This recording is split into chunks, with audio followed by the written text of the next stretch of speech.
আজকে বিশ্ববিদ্যালয়ের কর্মচারী এই ক্ষেত্রে সাহস পায় এবং শিক্ষকের এইরকম কর্মচারীর আমরা কি বিশ্ববিদ্যালয় জায়গা দিতে পারি?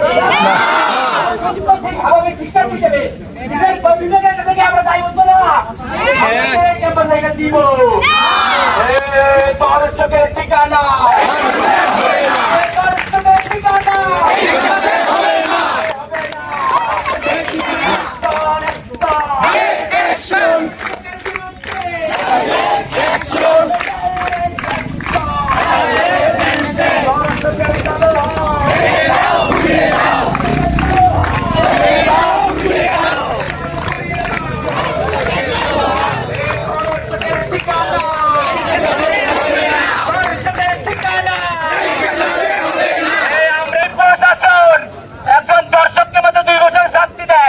দেওয়ার পরে তারা বিশ্ববিদ্যালয় প্রোগ্রামে ইনভাইট করে ওরা তারা পুরস্কৃত করে।